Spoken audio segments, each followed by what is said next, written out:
Ya, tak kenal maka tak sayang, izinkan saya memperkenalkan dan juga membacakan CV dari Ning Nailil Makfiroh. Beliau adalah Education and Parenting Enthusiast. Lalu di sini juga ada kontak beliau, terutama Instagram ya teman-teman semua, karena saya sudah follow beliau dan sangat insightful sekali, isi-isinya sangat banyak wawasan yang akan didapatkan. Lalu di sini ada education, beliau S1 INISNU Temanggung dan juga S2 di UIN Salatiga. Selain itu juga pernah belajar di Pondok Pesantren Miftahul Rosyidin, pernah belajar juga di Al-Adibiyah Tegalrejo, Al-Mubarak Kudus dan juga Al-Anwar Sarang. Nah, untuk aktivitas yang sedang beliau jalankan kesehariannya, yang pertama beliau sebagai pengasuh pesantren dan juga Majelis Taklim Insan Mulia Tegal Roso Parakan Temanggung, dan juga menjadi kepala sekolah SMP Miftahul Rosyidin Cekelan Temanggung, sebagai pengajar juga di Pondok Pesantren Miftahul Rosyidin, sebagai pengurus PC Fatayat NU Temanggung, sekretaris Yayasan Kesejahteraan Muslimat NU Temanggung, pengurus wilayah Wanita Persatuan Pembangunan atau WPP Jawa Tengah, dan juga pengurus pusat NIM JP3M Nasional. Masya Allah, aktivitasnya sangat banyak nih teman-teman.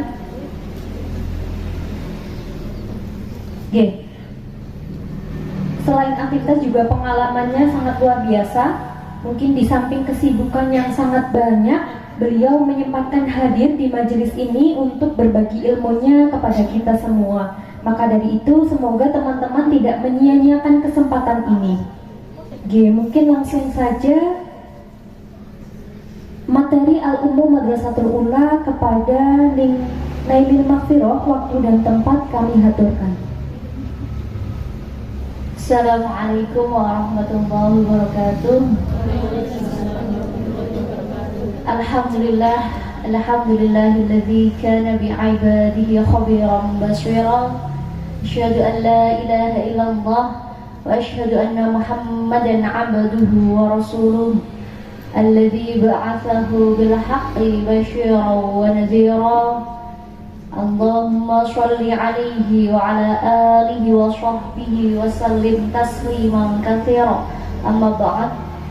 Yang terhormat dari ibu-ibu, yang saya sahabat-sahabat pengurus Fatayat PAC mungkin kemudian ibu muslimah juga hadir rawuh wonten mriki, dan juga yang kami hormati Mbak Sania sebagai ketua PAC IPPN Kecamatan Tembara serta seluruh jajarannya dan juga panitia dari acara pada sore hari ini. Tidak lupa kepada seluruh teman-teman, rekan-rekan, bahasanya rekan-rekan ya kalau IPPN, rekan-rekan peserta seminar Al-Ummu Madrasatul Ula, yang semoga senantiasa dirahmati oleh Allah Subhanahu wa taala. Ya baik, langsung saja, alhamdulillah kita dipertemukan bersama-sama di suatu majelis yang insyaallah mubarak ini dalam keadaan sehat walafiat, tanpa halangan suatu apapun. Maka mari kita ikrarkan bersama-sama dengan qaul tahmid alhamdulillahirabbil alamin. Yang kedua kalinya sholawat serta salam semoga senantiasa tercurahkan kepada junjungan kita Nabi Agung Muhammad SAW, yang kita selalu nantikan syafaatnya, syafaatul uzmanya besok di yaumul la syafa'ata illa syafa'atuhu. Semoga kita semua termasuk manusia-manusia pilihan, manusia-manusia beruntung yang mendapatkan syafaat beliau. Amin Allahumma amin. Baik, rekan-rekan peserta seminar pada sore hari ini, saya agak berdiri mungkin seperti tadi. Jadi CV-nya itu CV yang sudah dibuatkan. Jadi saya kok merasa kurang nyaman dibacakan semuanya. Jadi saya tidak sehebat yang sudah dibacakan, tapi alhamdulillah memang dipercayakan untuk mengisi beberapa jabatan begitu ya. Tapi saya di sini kan akan mengisi kalau tadi Nifihris. Jadi entah bagaimana Bapak panitia, rekan-rekan panitia IPPN itu menjodohkan saya dengan Nang Fikris yang walaupun tanpa dijodohkan di sini tuh kita sudah jodoh, kita sudah bestie karena memang sering bersama-sama selain di organisasi dan juga teman main juga.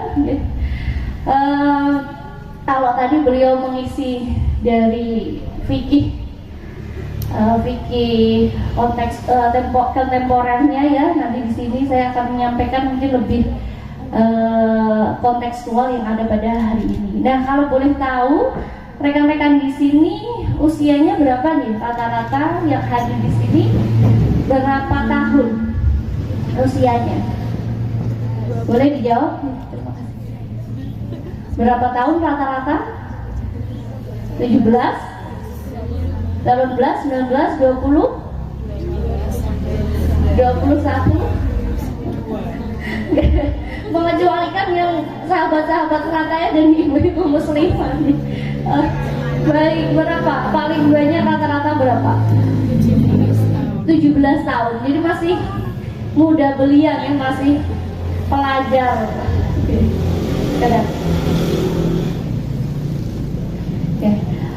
Oke, teman-teman, di sini tema saya seperti yang bisa adik-adik baca di layar adalah Madrasatul Ula, menginspirasi, inspiring, menggerakkan dan menciptakan perubahan ya. Jadi bikin movement perubahan. Apa sih yang kita akan sama-sama pelajari, apa yang akan kita sama-sama sampaikan, kita bedah pada sore hari ini itu tentang apa?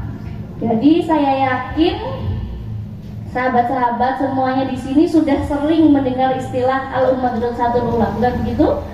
Yeah. Apa sih sebenarnya itu frasa, ataukah hadis, ataukah pantun, ataukah pepatah? Ada yang tahu? Madrasatul Ula itu apakah hadis, apakah makalah, apakah frasa, ataukah pantun, pepatah? Ada yang tahu? Monggo. J? Ada yang tahu? Iya, ini sebenarnya adalah kata mutiara atau pepatah atau frasa atau makalah begitu ya, teman-teman, sahabat-sahabat. Jadi kalau kita membahas tentang Madrasatul Ula ini berarti kita membahas tentang bangsa, kita membahas tentang generasi penerus, kita membahas tentang dunia, kita membahas tentang negara begitu, karena semuanya berakar dari satu sosok yang bernama ibu ini. Nah, mungkin bisa dipemantik di situ.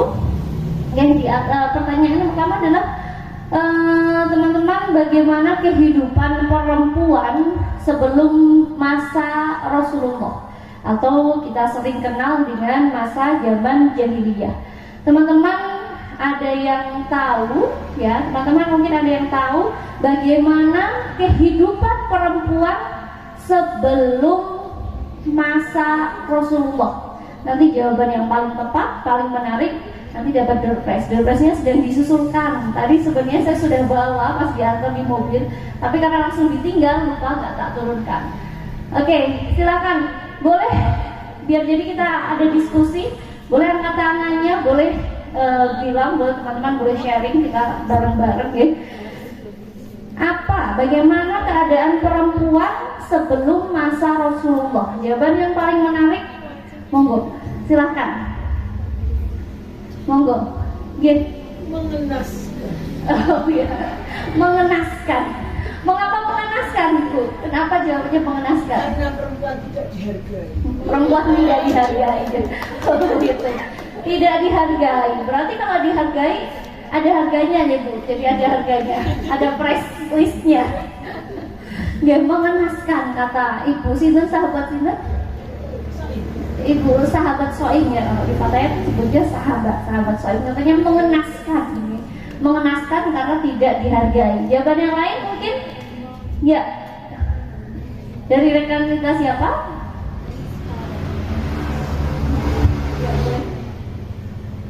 Mungkin dari saya, perempuan pada masa zaman jahiliyah sangat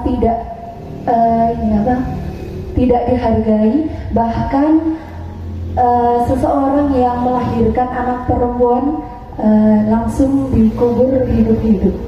Baik, Seperti itu. oke, yang dikubur hidup-hidup ibunya atau anak yang dilahirkan? Anak yang dilahirkan. Ya. Baik, tepat sekali jawaban-jawaban di sini ya. Jadi bahwa kita dalam belajar sejarah dan belajar tarikh sejarah dari dulu diceritakan bahwa perempuan memang tidak ada harganya sama sekali, bahkan saking tidak ada harganya ya, perempuan itu dianggap sebagaimana barang. Tahu ya, barang, kertas, baju atau rumah itu kan barang, panah ya, dianggap seperti barang. Dimana kita ketahui bersama-sama bahwa yang namanya barang itu berarti dimiliki oleh seseorang. Jadi perempuan pada masa jahiliyah itu tidak memiliki dirinya sendiri, tidak merdeka atas dirinya sendiri. Kenapa? Karena dia barang, jadi dimiliki oleh orang lain. Maka kemudian konsekuensinya adalah sebagai barang dia bisa diberikan ya, atau bahkan yang lebih parahnya, kalau seseorang meninggalkan sesuatu, meninggal kemudian meninggalkan barang, apa yang terjadi pada barang tersebut ketika ditinggal meninggal? Barang itu bisa diwariskan ya. Jadi sama seperti tanah, sama seperti rumah, sama seperti barang-barang mobil ya, itu perempuan bisa diwariskan. Saking tidak berharganya, saking dianggap tidak berdaya, bahkan untuk memilih kemerdekaannya sendiri saja tidak bisa ya. Jadi mengerikan, betul, mengenaskan ya, mengenaskan, mengerikan. Kemudian itu akibatnya ketika kemudian Islam datang, apa yang terjadi? Kemudian harkatnya diangkat setinggi-tingginya oleh syariat yang dibawa oleh Rasulullah SAW. Perempuan diberikan hak untuk dirinya sendiri. Perempuan bahkan yang tadinya dia diwariskan menjadi memiliki hak waris. Ya bukan, ya. Jadi kalau tadinya diwariskan, ketika syariat datang, kemudian dia justru bisa mendapatkan hak waris. Betapa agungnya syariat yang kita pelajari bersama-sama ini. Kemudian sebelum menikah, dia tidak mempunyai kekuasaan atas dirinya sendiri. Semua yang menentukan adalah ayahnya atau saudara laki-lakinya. Jika sudah menikah, maka akan berpindah menjadi ke suaminya. Selanjutnya, bagaimana bayangan rekan-rekan kita di sini, teman-teman di sini semua, bagaimana bayangan kamu tentang kehidupan perempuan di masa Rasulullah? Ya, tadi sudah saya jelaskan sedikit bahwa banyak sekali, mungkin bisa digeser slide-nya, Mbak. Ya, data di sini disampaikan bahwa kehidupan perempuan di masa Rasulullah ini sangat dihargai. Yang pertama, misalnya perempuan itu bahkan bisa ikut hijrah ke Habasyah. Habasyah itu kalau sekarang merupakan suatu negara di daerah Afrika, yaitu negara Ethiopia. Tapi selama ini syariat kita, tarikh Islam kita menjelaskan bahwa perempuan hijrah ke Habasyah, itu bahasa dulunya, tapi sekarang namanya negara Ethiopia. Termasuk orang-orang yang ikut berbai'ah atau ikut mengikuti sumpah bai'ah Aqabah, juga ikut hijrah ke Madinah dan juga ikut belajar di suatu majelis taklim. Di majelis-majelis itu juga diisi oleh perempuan. Bahkan perempuan di masa Rasulullah itu juga tercatat dia ikut mengislamkan tokoh-tokoh Quraisy. Ya, jadi bukan hanya laki-laki, tapi perempuan juga ada yang ikut mengislamkan tokoh Quraisy. Kemudian ada lagi mengamankan perjalanan hijrah Nabi. Ada yang tahu ceritanya? Siapa perempuan yang dia mau berdarah-darah dalam keadaan hamil, mengirimkan makanan ketika Nabi bersembunyi di salah satu gua, ketika sedang perjalanan hijrah ke Madinah. Ya, jadi Nabi kan tidak mungkin langsung jalan ke Madinah karena banyak sekali kaum Quraisy yang mengincarnya. Maka Nabi berkali-kali berhenti dalam perjalanannya ke Madinah. Yang pertama-tama di Gua Thur, ceritanya masyhur sekali ya, bersama dengan Sayyidina Abu Bakar. Beliau di sana selama 3 hari dengan tidak membawa perbekalan apapun. Ada salah satu perempuan hebat yang mau mengirim langsung untuk makan Kanjeng Nabi selama di Gua Thur itu 3 hari. Siapakah beliau, perempuan hebat itu? Ada yang tahu? Boleh angkat tangannya? Kurang tepat ya, lagi. Yang lain monggo. Ya. Belum, bukan. Yang lain. Sayyidah Khadijah sampun sedo ya waktu mulai perjalanan hijrah ke Madinah ya. Iya, betul, tepat sekali ya, yaitu Sayyidah Asma binti Abu Bakar. Beliau dalam keadaan hamil, mau mendaki, mau berdarah-darah mengantarkan makanan untuk Sayyidul Anbiya wal Mursalin Rasulullah Shallallahu Alaihi Wasallam. Nah, itu membuktikan bahwa perempuan di masa Rasulullah itu diberikan ruang, diberikan tempat, diberikan kedudukan yang hampir setara dengan laki-laki. Jadi diberikan kesempatan yang tadinya mereka tidak tahu apa-apa, diberikan kesempatan yang begitu besar untuk sama-sama berjuang dalam Islam. Kemudian ada lagi selanjutnya saya akan tanya, perempuan bahkan meriwayatkan hadis. Ya. Oke, saya akan catat dulu ya, tadi ibu itu, kemudian mbak ini, dan saya nggak ingat-ingat nanti tidak lupa ya, nanti ya, bukan apa-apa tapi hanya sekedar tanda mata mawon nanti. Oke, selanjutnya perempuan bahkan meriwayatkan hadis ya, ada perempuan-perempuan periwayat hadis ya. Siapa yang tahu lagi siapa saja kan periwayat hadis, perempuan-perempuan yang meriwayatkan hadis pada masa Nabi siapa? Ya, jelas yang pertama adalah Sayyidah Aisyah binti Abu Bakar. Ya, bahkan ya, tunggalan yang lain mesake. Ya, Sayyidah Aisyah binti Abu Bakar ini, saya boleh berdiri nggih? Turun saja. Sayyidah Aisyah binti Abu Bakar ini, beliau meriwayatkan bukan hanya 1, 2, tapi sampai ribuan hadis, teman-teman. Bukan hanya 1, 2 ya, tapi sampai ribuan hadis yang beliau riwayatkan. 2000 sekian.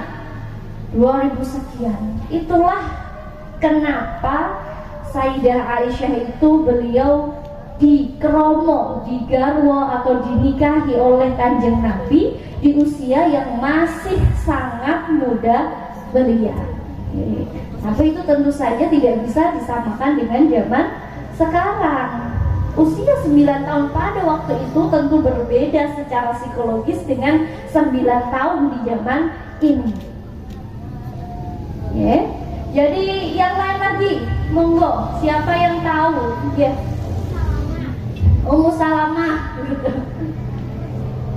Ya, Ummu Salamah. Asma binti Abu Bakar dan Ummu Salamah juga merupakan tokoh-tokoh sosok-sosok perempuan yang meriwayatkan banyak hadis. Langsung di slide berikutnya. Oke, Madrasatul Ula ini memang kecilnya enggak? Yang sana kelihatan enggak? Madrasatul Ula, madrasah pertama, sekolah pertama. Mengapa perempuan itu diberikan keistimewaan sebagai pembangun generasi, pendidik generasi? Ya, yang pertama kita belajar secara teori dulu. Menurut suatu penelitian yang dilakukan di McGill, Amerika Serikat, United States, itu bahwa jumlah kromosom ibu pada anak itu jumlahnya 2 kali lipat lebih banyak dibanding jumlah kromosom ayah yang diturunkan kepada anak. 2 kali lipat lebih lebih banyak. Itulah kenapa kecerdasan IQ seorang anak itu diturunkan dari seorang ibu. Oke. Kecerdasan IQ, kepandaian anak diturunkan jauh lebih banyak oleh ibu. Itu teori yang pertama, bahwa mengapa perempuan harus menjadi madrasatul ula atau sekolah pertama bagi seorang anak, bagi anak-anaknya. Kemudian itulah kenapa yang membuat kita menjadi diharuskan untuk selalu mengupgrade, meningkatkan kapasitas diri, baik secara spiritual, ilmu agama, syariat, fikih, tarikh, Al-Quran, dan lain sebagainya. Juga meningkatkan diri di bidang intelektual, kepandaian, kecerdasan, dan yang tidak kalah pentingnya yang selama ini kita abaikan adalah kecerdasan emosional. Jadi banyak orang yang berlomba-lomba mengupgrade spiritual, banyak orang-orang yang berlomba untuk mengupgrade intelektualnya, sekolah tinggi dan lain-lain, tapi lupa untuk mengupgrade emosional dirinya, kecerdasan emosionalnya. Ini kemudian berdampak kepada anak. Kalau ibu tidak cerdas secara emosional, kalau perempuan tidak cerdas secara emosional, dia tidak mampu mengenali perasaannya sendiri. Apalagi dampaknya ke anak. Kalau perempuan tidak mampu mengenali emosinya sendiri, ketika anak tantrum, ketika anak marah, ketika anak sedih, jawaban atau respon yang diterima oleh anak itu tidak tepat. Anak nangis dimarahin tanpa ditanya penyebabnya apa. Padahal anak kecil, kita saja kadang masih sering lupa. Kita saja masih sering lupa, sering bingung dengan emosi yang kita rasakan, apalagi anak kecil yang sedang berusaha mempelajari jenis emosinya sendiri. Kemudian lebih parahnya lagi adalah seperti dalil-dalil patriarki, seperti guyon-guyonan seksis yang menyudutkan perempuan, yang membela laki-laki, tapi kemudian ternyata dia toksik. Kalau ada anak laki-laki yang nangis, dibilang laki-laki tidak boleh nangis, laki-laki tidak boleh cengeng, laki-laki kok nangis, laki-laki kok cengeng. Padahal apakah laki-laki tidak punya perasaan sedih? Apakah laki-laki tidak punya perasaan ingin menangis? Apakah laki-laki selalu baik-baik saja? Bukan, tidak. Itulah guyonan seksi itu. Kalau seorang ibu cerdas secara emosional, dia mampu merespon dengan baik setiap jenis emosi yang dimiliki oleh dirinya sendiri dan juga diturunkan kepada anaknya. Anak menangis, ditanya apa penyebabnya. Kalau sedih, biarkan menangis, jangan sedih, suruh dipaksa diam. Kalau anak sedang menangis dipaksa diam, otomatis anak tidak tahu. Oh, aku pokoknya kalau sedih, kalau nangis, responnya adalah dimarahin. Buatan aku nangis itu pokoknya pasti diseneni. Jadi dia akan kesulitan, dia tidak mau menerima. Jadi denial atau menolak ada perasaan itu, selalu menolak. Itu akan terbawa terus sampai dewasa. Nah, dengan demikian ketika seseorang dari kecil tidak mampu memahami jenis perasaan emosinya sendiri, ketika sudah besar dia sedih, jadinya marah. Dia pengen nangis, jadinya marah. Enak betul? Ada nggak?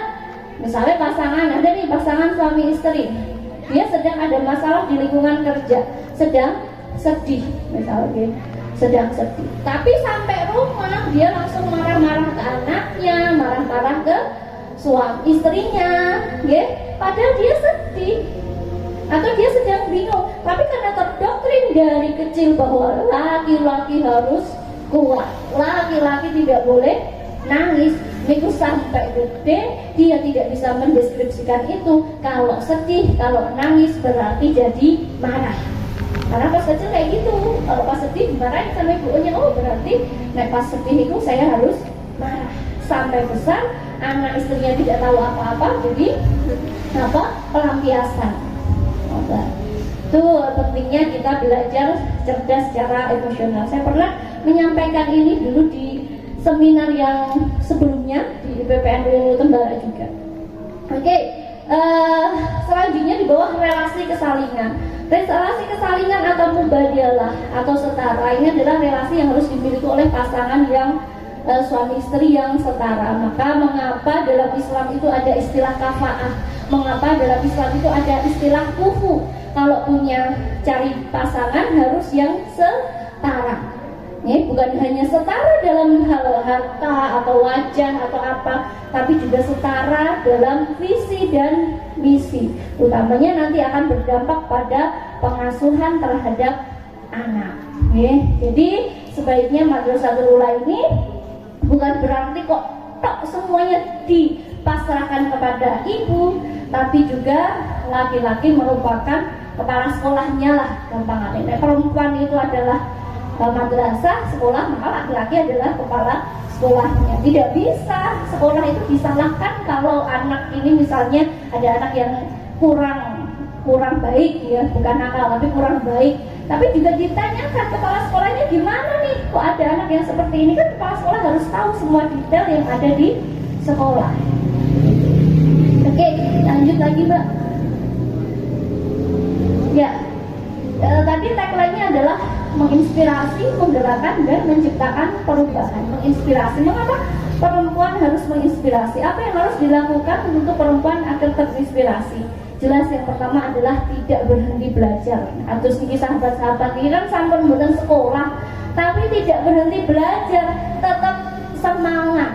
Karena ini bukan hanya masalah perempuan harus setara, tapi merupakan perintah syariat dari Allah bahwa kewajiban menuntut ilmu itu selamanya. Bukan berarti kalau sudah lulus aliyah terus mandek, lulus kuliah terus gak mau belajar lagi, ya. Ngaji bukan sampai rapi tapi sampai mati. Iya, ngaji, belajar, bukan sampai menikah tapi sampai mati. Ngaji sampai mati. Itu jargon yang harus sampai tanamkan, pupuk terus. Bukan berarti kalau sudah menikah juga mandek sinone. Bukan berarti kalau sudah repot punya anak terus berhenti nggak mau belajar lagi. Bukan. Ya. Upgrade diri, meningkatkan value atau kualitas nilai yang ada dalam diri kita itu tidak ada batasnya.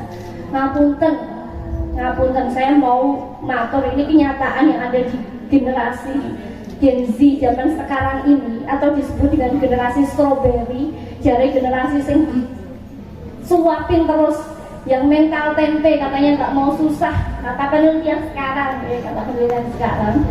itu kenapa?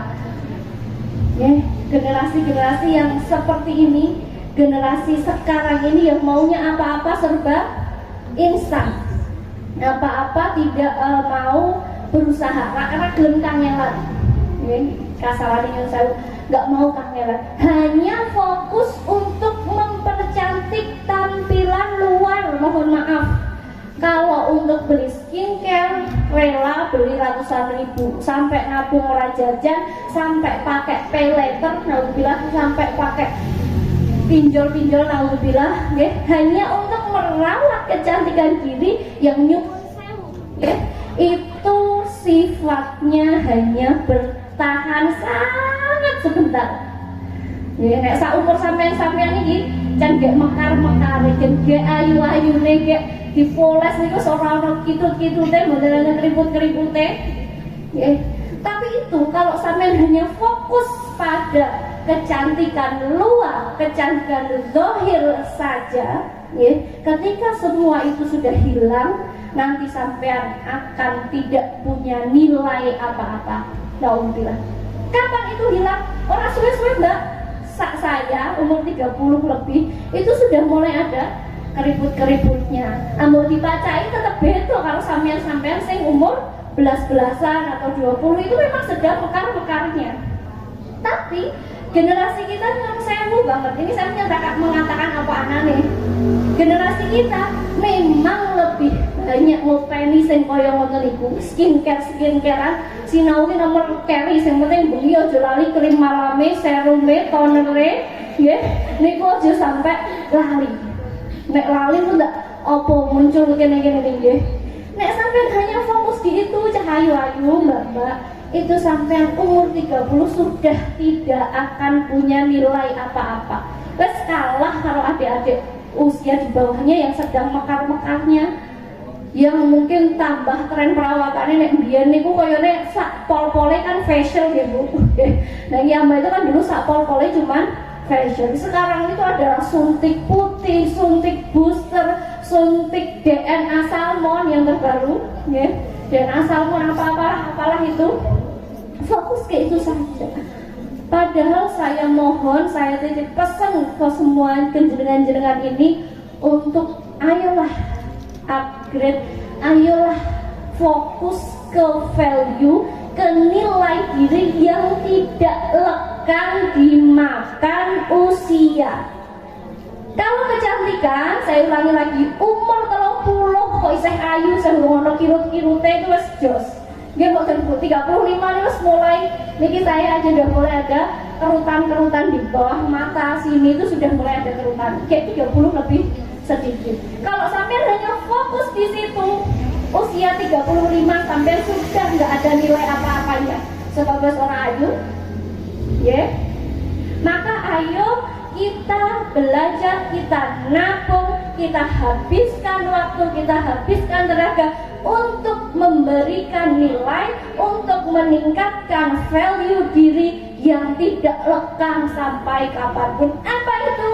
Ilmu, ya, ilmu syariah, ilmu apapun, ya, yang ketika sampai itu nanti umur 60 tahun diundang, diajak ngobrol orang-orang lain itu masih keren, masih nyambung. Gimana? Orang itu kalau pinter masih orang ayu, sampai umur 9 tahun masih diundang ke sana kemari, masih memberikan manfaat karena value dirinya, nilai yang ada pada dirinya tidak habis dimakan umur, tidak habis dimakan waktu. Tapi sekali lagi, nek meng sing dipentingke sampean skincare tok, nggih ben putih, masih beda karo tangane ngono niku nggih. Karo gulune wis beda warnane. Niku sampean nanti umur 50, umur ora usah 50 lah, 40 wis ora ono regane. Beneran itu Pak. Maka ayo fokus meningkatkan, menghabiskan tenaga, waktu, usaha, biaya untuk terus meningkatkan nilai diri yang akan sampai di bawah, bukan hanya di dunia ini tapi kehidupan setelah di dunia, yaitu ilmu syariat jelas yang paling penting ya. Karena ketika sampean menikah ya, ayu lagi mas biasa, ayu lagi mas dinorong dino ya. Wong menikah, suami itu menikahi kita ya, dulu ayu kita biasa, biasa ayu kita jadi nama kita biasa mawon. Tapi sampai 60 tahun kan ya seorang ayu mbak, masih dipacai ya. Masih dipacai, masih saya ketok sisa-sisa kecantikannya. Oh dia ini mesti nome ayu banget. Tapi kan harus kirut sedaya, masih lipstikan, masih esedonan, tapi pun keriput semua.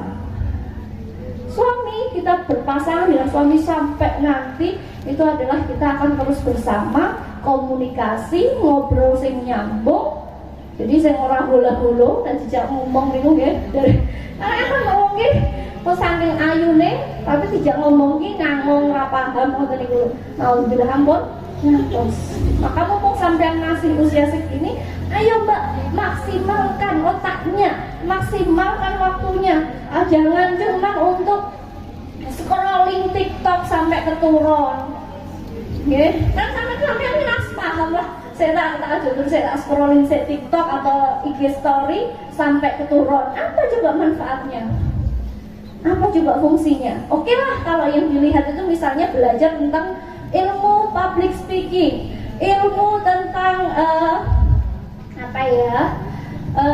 tentang ya pokoknya ilmu-ilmu yang bermanfaat sih nggak masalah ya, sampai turun-turun orang masalah. Tapi saya yakin kok sing di scrolling misalnya satu video sing manfaat, orang diambil manfaat itu paling 10 kilos apa banget. Gimana? Kayak gitu kan emang kuotanya. Sampai Pak beli kuota itu kan pakai uang, ya enggak? Nah uang itu juga akan dipertanyakan loh.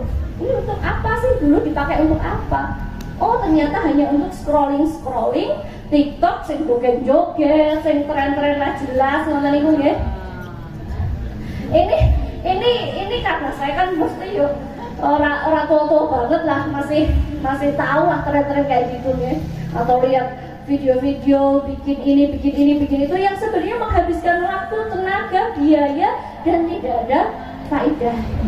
Orang kalau kebanyakan menghabiskan waktu yang tidak ada faedahnya, dia akan susah tanpa sebab. Saya pernah nggak kemerungsung padahal nggak ada apa-apa, orang PR, orang masalah dengan orang tuanya, tidak punya masalah dengan teman, tapi kemerungsung. Pernah nggak kemerungsung HP atine koyo galau banget padahal nggak ada masalah apa-apa sebenarnya? Itu secara syariat adalah karena dia kebanyakan menghabiskan waktu yang tidak bermanfaat. Begitu. Lanjut. Bagaimana untuk selanjutnya menjadi perempuan yang menginspirasi lagi? Dia tidak mudah menyerah. Tidak mudah menyerah ini gampang diucapkan, tapi pada kenyataannya seseorang itu kalau sekali gagal dia akan ngeluh. Siapapun orang itu sekali gagal biasanya langsung ngeluh. Boro-boro untuk mencoba lagi. Meratapi saja nggak habis-habis, gawe status galau, titik-titik, santai-santai. Statusnya WA langsung dihapus, peteng tok, ireng tok. Relate pasti kan? Ya. Statusnya apa? Postingan Instagram langsung dihapus, kabeh sok misterius. Ya enggak, ini masih saya guyuki, relate kabeh. Iya, padahal galaunya sampean itu apa sih? Galaunya seumur sampean itu apa? Apa? Paling ya sebatas skincare-nya habis, menang-menangan kalau kancane, udah itu aja. Tapi kayak gitu sukanya merasa paling susah, paling menderita sedunia. Pokoknya aku nggak ngelok story-nya sampean atau foto profil sampean kok peteng ireng tok, ya mesti berarti dia galau. Padahal galaunya tuh nggak jelas, galau-galau yang nggak jelas. Maka daripada untuk galau-galau nggak jelas, sekali lagi mari mengupgrade diri kalian. Tidak mudah menyerah dan unlimited. Apa itu unlimited? Unlimited itu adalah tidak berbatas. Kalau tidak punya uang bukan berarti alasan untuk tidak belajar. Sekarang banyak beasiswa, banyak short course gratis. Gimana cara cari tahu? Lebih ya sampai cari tahu, gimana cari tahunya di internet. Saya kok nggak pernah lihat bu, saya kok nggak pernah lihat nih di internet itu info tentang itu. Ya biar aku delok, saya mau delok TikTok, kok nggak ada di TikTok info-infonya. Ya, jadi TikTok, FYP TikTok sampean itu sebenarnya menentukan siapa sampean. Misalnya aku lihat nih TikToknya sampean, aku lihat FYP-nya dari 3 video saja, saya sudah bisa menilai kamu tuh kayak apa orangnya. Karena yang dilihat itu otomatis akan berimbas ke kepribadian diri kita. Kalau sukanya nonton joget-joget, itu akan berimbas ke dalam alam bawah sadar kita, gitu loh teman-teman. Oke, unlimited sekali lagi. Gimana? Gak punya uang, selapanan.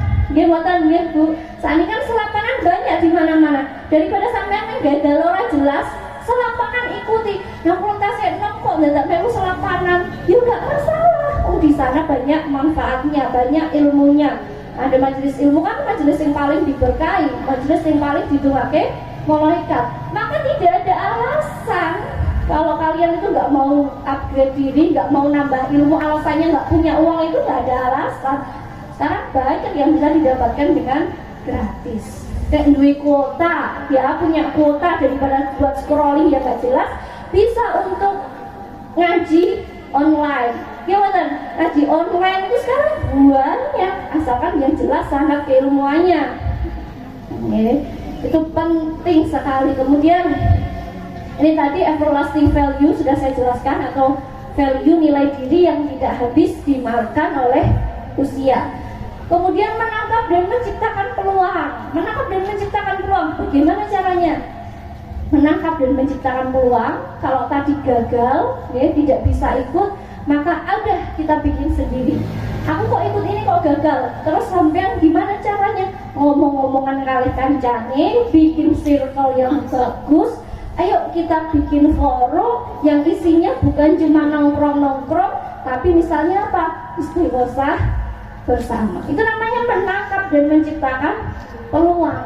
Oh kok belum ada? Oh suwe-suwe, oh saya punya kenalan Mbak ini, saya punya kenalan Bu ini. Nanti siapa tahu beliau kerso ngisi ngaji di forum kita.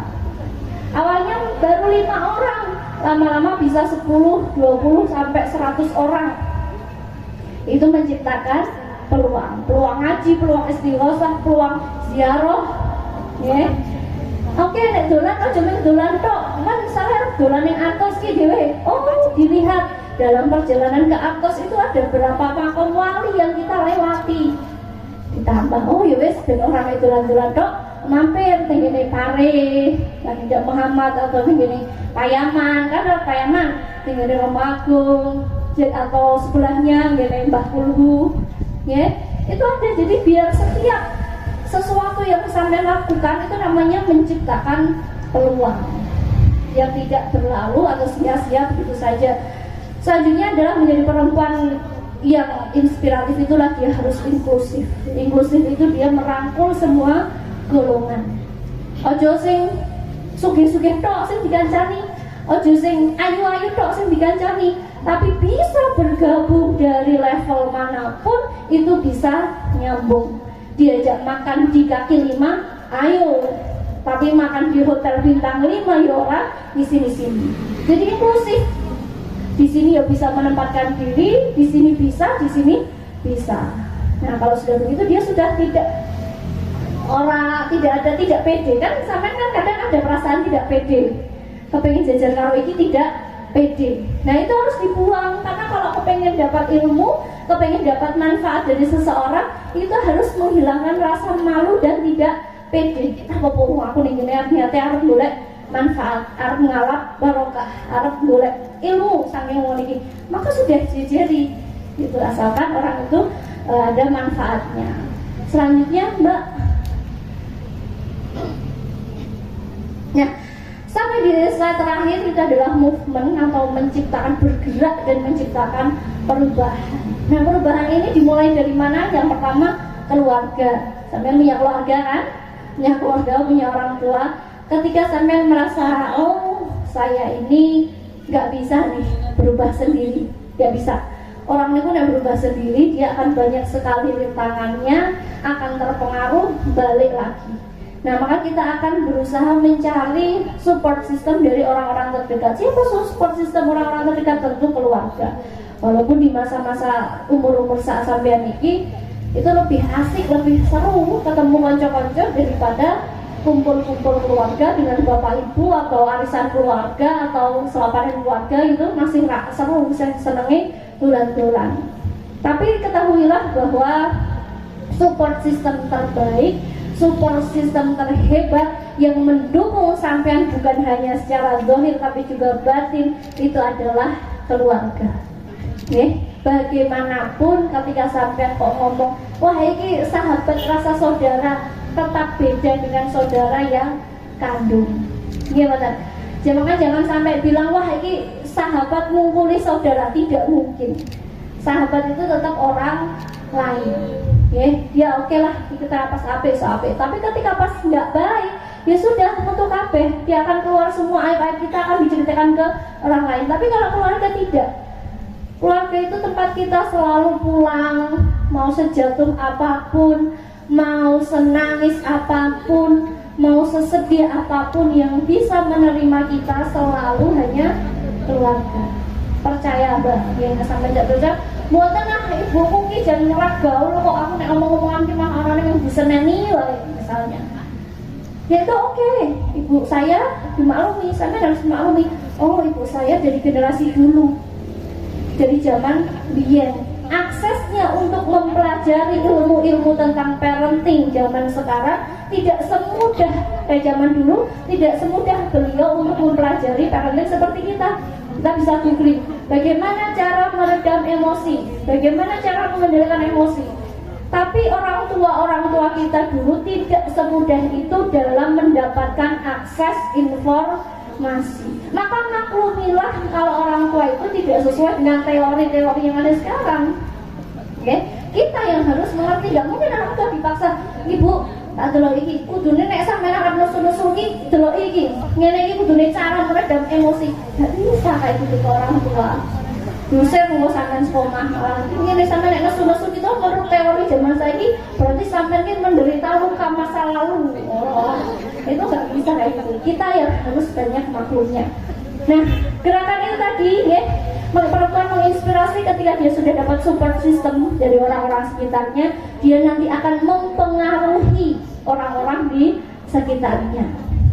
Jadi nanti mempengaruhi ke kakak, ke adiknya, karena umumnya adiknya ya, kita kan punya kuasa, relasinya itu kan beda, relasi kuasa antara sesama dengan ke adik itu kan beda.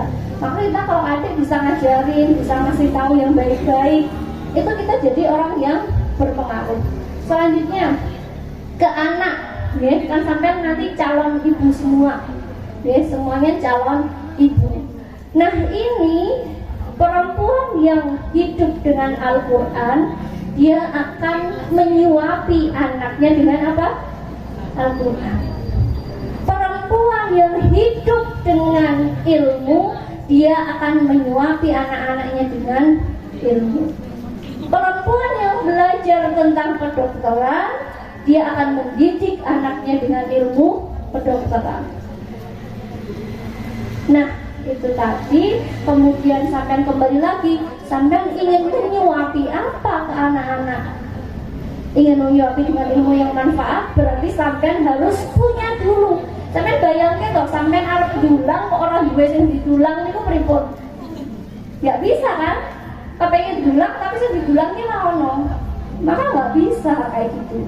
Jadi kita harus punya bekal dulu sebelum menyuapi anak-anak kita. Nah, apa yang mau disuapkan itu adalah pilihan sampean-sampean sendiri.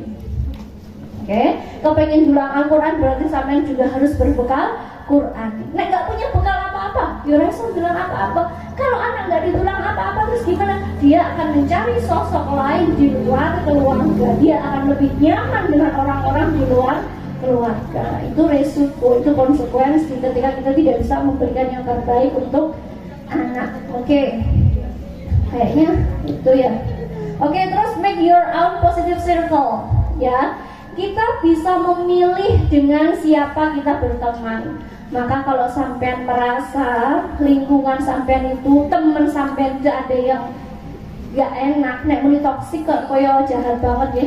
Ada teman yang kurang pas dengan syariat, kurang pas dengan kepribadiannya, maka segera jaga jarak. Orang ngenengke bukan ngenengke, nek ngenengke dosa nggih, pemutus silaturahmi itu dosa. Tapi jaga jarak. Karena apa? Karena energi negatif itu akan terserap, Mbak. Kita temenan sama orang yang toksik, kita deket, terus toksiknya akan nular ke kita.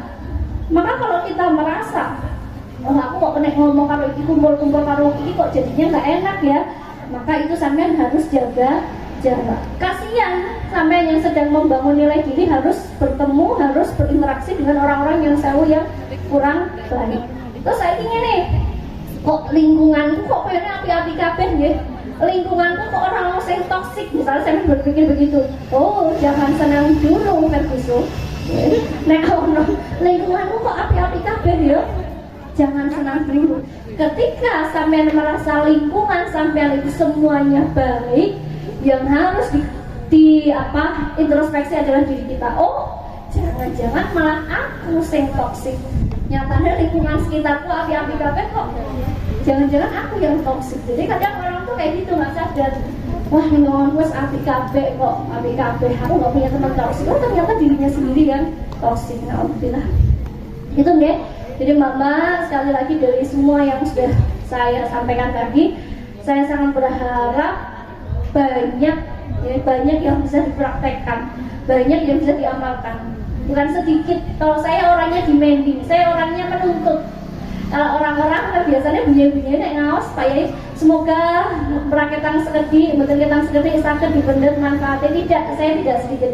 Saya kepengen banyak yang bisa diamalkan, banyak yang bisa dimanfaatkan, banyak yang bisa diambil hikmahnya. Jadi bukan sedikit tapi banyak. Karena saya orangnya demanding ya, jadi sampai ayo mari bersama-sama bekerja keras untuk membangun value diri sebaik mungkin agar diri sampean itu, diri mbak-mbak semuanya itu tidak hanya terletak dari kecantikan zahir saja, tapi adalah value yang bertahan seumur hidup, value yang tidak lekang dimakan oleh masa, value yang tidak habis digerus oleh apapun. Sampai umur berapapun orang-orang tetap akan menghargai kita karena nilai yang kita miliki, nilai diri yang kita miliki. Oke, kemudian saya juga pesan karena masih kecil, sampai masih kecil tak anggap, soalnya masih ada di bawah 20 tahun juga. Saya berharap teman-teman tidak menjadikan orang-orang yang nikah muda itu sebagai panutan. Saya orang yang kampanye kemana-mana untuk tidak menikah muda. Ya, kenapa? Karena saya tahu seusia-usia sampean ini menganggap bahwa menikah itu menyelesaikan segala hal. Padahal tidak. Menikah itu bukan garis finish, tapi menikah itu adalah garis start, garis permulaan. Ketika saya besar, makanya saya rasa guyon-guyonan. Hidup lagi capek-capeknya belajar, tiba-tiba ada yang lamar. Oh tidak. Kamu punya apa kau berani ngelamar saya? Harus kayak gitu. Kita harus punya nilai, kita harus punya bare standar, punya bare minimum, punya standar minimal. Oh saya minimal harus punya suami yang begini. Pintar ngaji, bisa ngaji, pernah mondok minimal. Itu punya harus kayak gitu tuh. Bukan berarti aku umur segini paling aku standarku keduren, tidak. Oke, sampean harus punya standar. Jangan buru-buru menikah. Menikah itu bukan tujuan. Menikah itu hanya perjalanan baru yang lebih berat, lebih banyak rintangannya. Tak percaya? Tanyakan kepada orang-orang yang sudah menikah. Enggak, soalnya anak-anak sekarang ini wonten niku. Jadi aku pengennya menikah karena dianggapnya udah menikah terus selesai. Masalahnya oh tidak. Kalau kita belum selesai dengan diri kita sendiri, jangan harap akan bisa bahagia ketika menikah. Kuncinya menikah adalah kita harus sudah selesai dengan permasalahan yang ada di diri kita sendiri. Kalau sampai menikah untuk bahagia, jangan harap, nggak ada pernikahan yang bahagia. Ya pas pesta aja, habis itu sudah semuanya mulai dari nol bersama-sama. Ya, pernikahan itu berat, bahkan dengan suami terbaik sekalipun kita akan masih banyak penyesuaian. Maka ketika akan melakukan penyesuaian itu dan kita masih punya masalah dengan diri kita sendiri, itu akan jadi tambah berat, tambah abot. Oke, mesake sampai dia itu mesake. Karena kalau orang tua kan nikah ya wes, nikah sudah curang. Maka tapi yang akan menjalankan adalah sampean sendiri. Maka tolong jangan menikah sebelum sampean siap. Jangan menikah sebelum kalian selesai dengan diri kalian sendiri. Jangan menikah untuk bahagia. Tidak ada pernikahan yang bahagia di awalnya. Angel, pernikahan itu berat, pernikahan itu terjal, pernikahan itu penuh aral. Ya, maka kalau ketika sampai menikah kepengen berharap bahagia dari orang lain itu jangan. Itu sampai quoteku itu sampai ditulis di Instagramnya pelajar Edu Tembara bahwa yang bisa menciptakan kebahagiaan adalah diri kita sendiri. Jangan berharap kebahagiaan diberikan oleh orang lain. Kita harus merdeka. Kita sudah dimerdekakan oleh Rasulullah dengan ajaran syariat Islamnya, maka kita merdeka menentukan kebahagiaan kita sendiri. perempuan yang hebat, perempuan yang bisa mendidik, menciptakan generasi hebat adalah dia yang sudah selesai dengan dirinya sendiri.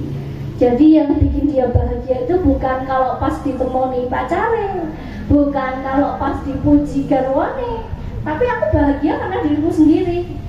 Aku maca, aku pakai baju bagus, bukan semata-mata nyenengin bojone. Jelas nih ya kalau nyenengin bojone oleh pahala. Tapi karena aku menjaga value diriku sendiri, aku seneng, aku berdandan, aku pakai pakaian bagus untuk diriku sendiri. Itu lebih bahagia daripada sampai mengharap pujian dari orang lain.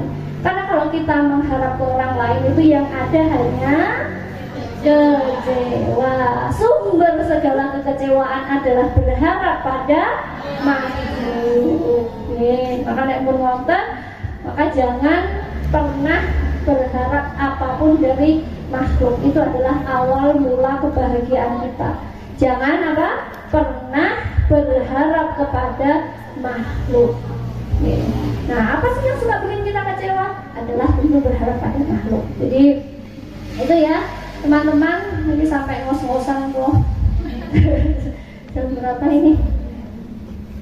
Oh sudah sore, belum sholat kan? Sudah ada banyak yang belum sholat, saya juga belum. Monggo mungkin ada pertanyaan, kita akan kasih pertanyaan 1-2 saja, sudah cukup ya biar buatan sholatan.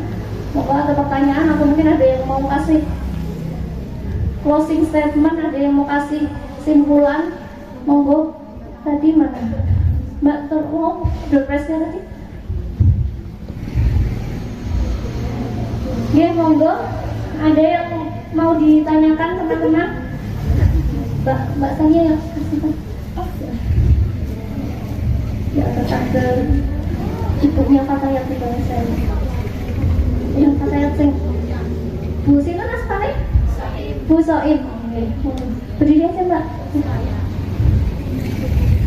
Berkas kecil-kecilan semoga bermanfaat. Kemudian ada Mbak yang itu, Mbak yang tadi siapa namanya? Siapa lagi yang sana tadi?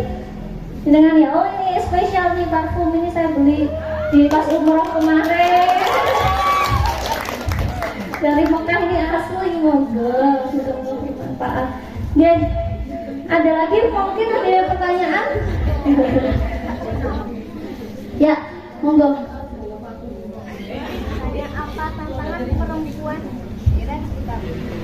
Apa tantangan perempuan di era digital? Oke, saya akan jawab singkat ya. Tantangan perempuan di era digital. Karena kita hidup di era digital yang apa-apa serba digital. Apa sih digital? Digital itu artinya bukan manual ya. Jadinya kertas pakai paper, jadi paperless, intinya begitulah. Apa-apa yang tadinya secara manual kemudian digantikan oleh teknologi. Itu namanya digital. Tantangan kita di era digital untuk ibu-ibu yang punya anak sudah remaja tentu saja adalah kita tidak bisa mengikuti perkembangan gadget di anak-anak kita. Ya, jadi dihapus ini saya gampang. Kok main HP terus kita bikin proyek, bikin apa, tapi kita nggak pernah bisa mengontrol itu. Kalau kita nggak mengikuti itu. Nah, tantangan yang lain tentu saja adalah kalau orang-orang bilangnya itu adalah tentang tantangannya konten-konten atau hal-hal yang tidak baik, atau nyon sewu mesti hal-hal yang saru-saru atau apa begitu ya. Kalau saya tidak, itu kesekian, itu yang tantangan kesekian. Tantangan yang utama dari seseorang kita hidup di era digital adalah tentu saja mengendalikan waktu bermain gawai. Okay? Kapan gawai itu benar-benar kita pakai untuk hal yang manfaat, untuk pekerjaan, untuk tugas. Okay? Kapan kita make ini hanya untuk sekedar ngecek statusnya teman-teman. Okay. Itu tantangan utama menurut saya bagi kita adalah mengendalikan kita bermain gawai. Apakah kita main gawai itu untuk nonton, ikut ngaji? Apakah kita pakai ini untuk ngalap manfaat? Apakah kita ini untuk bekerja dan lain-lain? Atau hanya sekedar pengen lihat? Kalau kita bisa mengendalikan, kita lihat begini. Kalau kita bisa mengendalikan main HP, kita lihat gini. Oh, orang notifikasi yang penting kok. Sudah taruh lagi. Tapi kebanyakan kita enggak. lihat gini wes jelas orang sing ngechat, yo isih malah orang buka WA, orang sing ngechat bablas, malah buka Instagram, malah buka TikTok, malah buka X dan macam-macam. Itu tantangan utama kita. Tantangan saya pribadi pun juga begitu. Delok jelas-jelas ada notifikasi ya sudah taruh. Kalau kita bisa mengendalikan. Tapi karena masih susah ya orang apa-apa ya dibuka, tambah anaknya nangis benengke, tambah delok kayak gini kan. Itu tantangan kita. Maka kalau kita sudah bisa mengendalikan itu, saya rasa untuk pengendalian konten, pengendalian apa yang kita lihat jauh bisa dikontrol. Kuncinya adalah kita pengendalian gawai. Kalau sudah tahu mana yang manfaat, mana yang tidak, itu akan bisa memilih, bisa menyaring sendiri apa yang kita tonton. Oke. Setuju mboten? Terus sampean nggih mboten delok pas penting-penting saja kok delok wis jelas ya ono sing ya jelas ora ono notif kok diarsipkan kabeh pesan WA. Bukan nilai kabeh kan senengane pesan koyo ora ono chat padahal niku Bu nek mboten enten notif niku pesane diarsipkan kabeh ben mboten enten notifikasine kakae koyo ora ono sing padahal diarsipkan. Aku ngerti saiki diarsipkan ono kuncine ben mboten saged dibikak. Bisa buka WA-nya bisa orang apa-apa padahal diarsipkan semua. Ya, diarsipkan harus buka arsip harus pakai Face ID atau sandi dan macam-macam. Itu yang lain monggo atau sedikit. Ya. Kita kadang di lingkungan yang tapi kita masih kita jumpa dari sini itu seperti apa. Terus kadang kita nggak bisa tahu ya, kita udah toksik, kita nggak bisa tahu kita udah toksik ini cara mengenali diri kita bahwa kita udah toksik. Terus cara mengenali. Oke, kita merangkul sekalian Mbak yang sini biar nanti saya bisa. Menjadi pemimpin yang baik. Oke. Ini pertanyaan yang pertama adalah bagaimana menyadari kalau diri kita toksik. Nah, sayang sekali Mbak, orang toksik itu seringkali tidak sadar kalau dirinya toksik. Okay? Orang itu kan sering menilai orang lain buruk. Tapi berapa banyak orang yang menilai kalau dirinya sendiri buruk? Jarang kan? Ya jarang sekali. Maka itu ketika sampai buka Instagram, coba sekarang perbanyak akun-akun psikologi. Banyak akun psikologi gratis 1% relief ID nanti buka ya. Di situ akan ada menghindari orang toksik. Apakah kita toksik? Ciri-cirinya bagaimana itu ada semua. Nah daripada sampean buka Instagram untuk ngeponi mantane sampean, ya mau second akun sih sadar, ayo second akun lawan fotonya, ya itu sampean ikuti akun-akun yang manfaat, ya. Akun-akun psikologis itu sangat diperlukan oleh kita. Sejatinya setiap dari kita itu butuh psikolog, tapi ada yang sadar, ada yang tidak. Bahkan saya juga sangat butuh psikolog. Makanya kalau memang sudah merasa butuh bantuan, jangan denial, jangan menolak, jangan menyangkal. Oh saya sudah butuh bantuan nih, khususnya was rungsing, marah-marah terus, teman-temannya wes menjauh semua. Oh berarti saya butuh bantuan.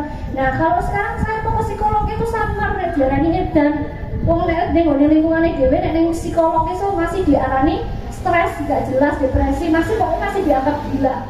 Padahal enggak, padahal sungguh masing-masing dari kita, setiap dari kita itu sebenarnya butuh psikolog. Nah gimana caranya? Pakai online. Online itu sekarang murah Mbak, konsultasi online ke psikolog itu murah, apalagi yang paketan.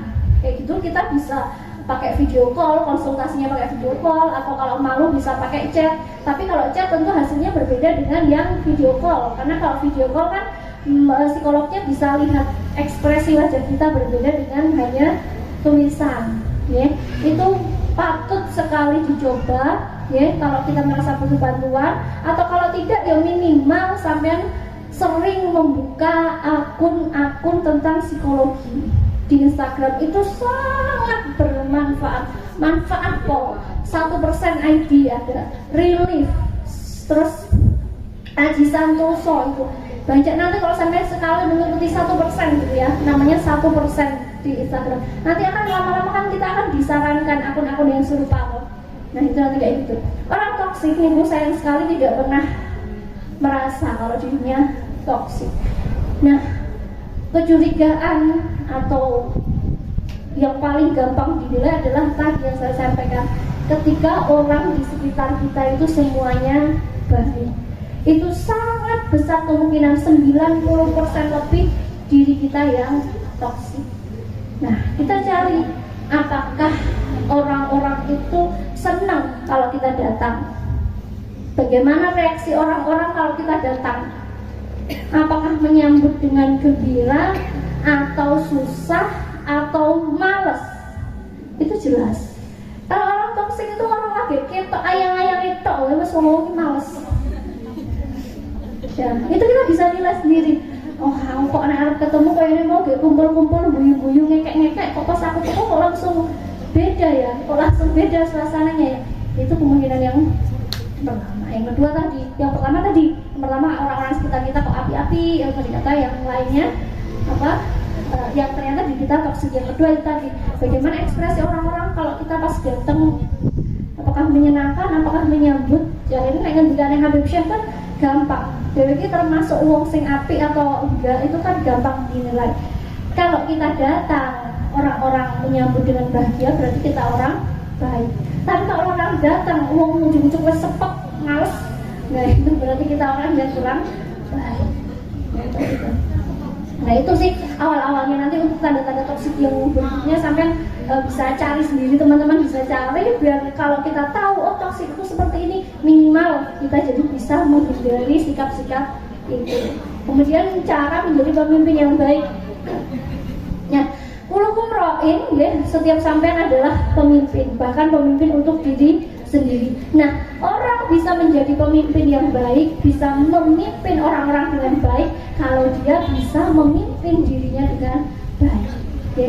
Orang kok tidak bisa memimpin dirinya sendiri, wong siji awake dhewe kok nggak bisa dipimpin dengan baik, maka orang itu nggak akan mungkin jadi pemimpin yang baik. Kan jelas, skala kecil, skala individual satu saja tidak bisa dipimpin, padahal dia bisa mengendalikan otaknya sendiri, bisa mengendalikan hatinya sendiri, tidak bisa terpimpin dengan baik, ya jelas dia nggak akan bisa memimpin orang lain. Yang akan dimintai pertanggungjawabannya, apalagi kok mimpin orang akeh, mimpin diri sendiri saja kita akan diminta, kamu dulu ngapain?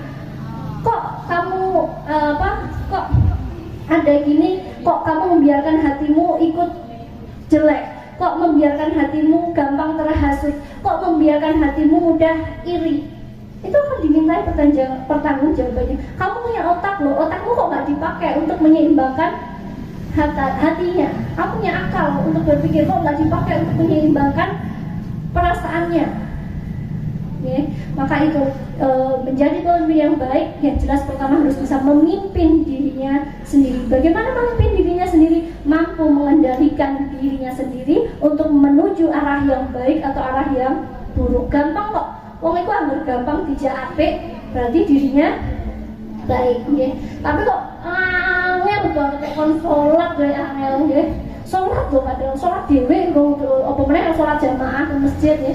Sholat dhewe tok kok angel ngenteni mangke entek waktune kurang menit ya mangkat. Itu jelas dia nggak bisa memimpin kayak gitu. Dia mengendalikan dirinya untuk melakukan kewajiban aja nggak bisa kok.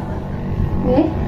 Jadi pemimpin yang baik, memimpin dirinya yang baik itu dia bisa mengajak dirinya pada kebaikan, bisa bertanggung jawab atas hal-hal yang dia lakukan, mau menjalankan kewajiban-kewajiban sesuai porsinya, mau dan mampu meninggalkan larangan-larangan, ketaatan-ketaatan yang dilarang itu dengan baik. Kalau dengan itu nanti insya Allah ketika jadi pemimpin dia akan memperlakukan bukan bawahannya ya, tapi orang-orang yang dipimpinnya seperti dia memperlakukan dirinya sendiri. Nah untuk selanjutnya itu teori itu jadi nama kesta ya tentang LDK itu oke sampun ya sampun tak kedalam pun spontan banget. Oke, terima kasih. Saya akan akhiri sampai di sini. Terima kasih banyak sampun menyimak, sudah mau bersama-sama belajar dengan saya di sini. sudah bersama-sama. Semoga banyak sekali yang bermanfaat, semoga banyak sekali yang bisa diambil hikmahnya, banyak sekali yang bisa diamalkan, bukan sedikit tapi banyak. Semoga sekali lagi saya pesan sampai semua, jangan menikah muda kalau belum selesai dengan dirinya sendiri. Jangan membayangkan pernikahan adalah hal yang indah. Oke? Bangun value yang setinggi-tingginya, kendalikan diri sampean sendiri ya dengan sebaik-baiknya. Oke, saya akhiri sampai di sini dari awal sampai akhir. Maaf apabila banyak kesalahan, keliru ya. Oke, anti pernikahan dini. Saya tuh nikahnya umur hampir 24, tapi itu pun saya juga merasa roto kegasian 23 lebih lah. 23 lebih. Niku saya kasih tahu ya, ini tips mana? Saya memutuskan untuk menunda. Waktu itu saya memutuskan untuk menunda punya anak karena merasa belum siap kalau punya anak. Aku bisa koyong ini kok, bisa dititipi anak dan aku dolanan kabeh, dolanan podo dolanan kali anaknya tidak jeblok-jeblok suwung ya. Ini sama. Jadi saya selesai dengan diri saya, sudah selesai dengan diri saya, kemudian menyatukan visi misi dengan pasangan, punya visi misi yang setara, tahu karakternya, kira-kira nanti kalau punya anak akan bagaimana. Baru setelah 1,5 tahun siap untuk punya anak gitu. Jadi mesake anaknya pasti akan jadi korban. Kalau orang tua belum siap punya anak, anak pasti jadi korban. Oke, sampun saya akhiri sampai di sini. Khairul qouli wal afu minkum, wallahu muwaffiq ila aqwamit thoriq. Wassalamualaikum warahmatullahi wabarakatuh. Waalaikumsalam warahmatullahi wabarakatuh. Terima kasih ini atas ilmu yang telah disampaikan, sangat banyak wawasan yang kita peroleh. Mungkin selanjutnya adalah penyerahan sertifikat kepada Rekanita Sania Salwa, dipersilakan.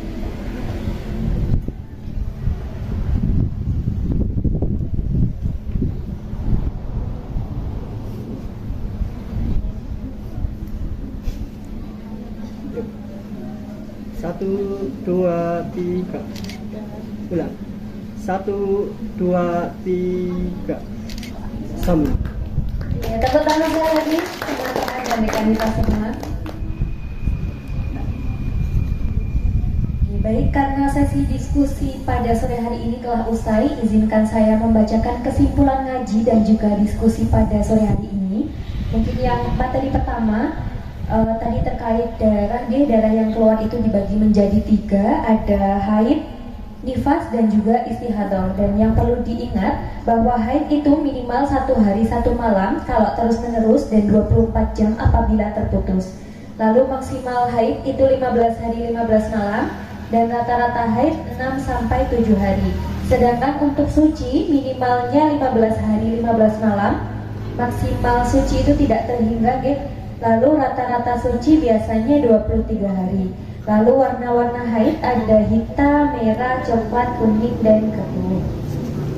Selanjutnya untuk kesimpulan materi yang kedua, yakni Al-Ummah Madrasatul Ula. Di sini disampaikan bahwa ini bukan hanya membahas tentang anak gitu ya, karena kita membahas lebih dari itu, yaitu membahas tentang bangsa, negara, agama. Karena ini adalah aset kehidupan bangsa katanya.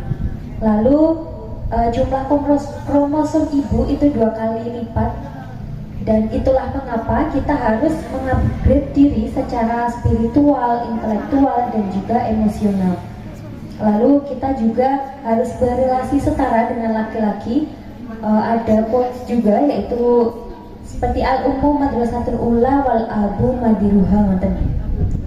Selanjutnya untuk menjadi perempuan yang menginspirasi, yakni pertama mengupgrade diri dan tidak berhenti belajar, lalu tidak mudah menyerah dan unlimited, overlasting value, menangkap dan menciptakan peluang, serta inklusif atau merangkul semua golongan. Baik, kami ucapkan terima kasih sekali lagi kepada narasumber kita pada sore hari ini, yaitu Ning Fihri Sa'adah dan juga Ning Nailul Maghfirah, yang sudah membagikan ilmunya pada kita semua Dan terima kasih juga kepada rekan kita dan juga peserta semuanya karena sudah menyimak dan turut aktif dalam sesi diskusi kita sore hari ini. Sekali lagi minta tepuk tangannya untuk kita semua. Ya, saya Ria Fauzia pamit undur diri. Terdapat banyak kesalahan dan kehilafan, jangan dimasukkan hati ya teman-teman dan peserta semua. Saya harap bisa dimasukkan paru-paru agar menjadi separuh nafasmu. Ya, wallahul muwaffiq ila aqwamit thoriq. Wassalamualaikum warahmatullahi wabarakatuh.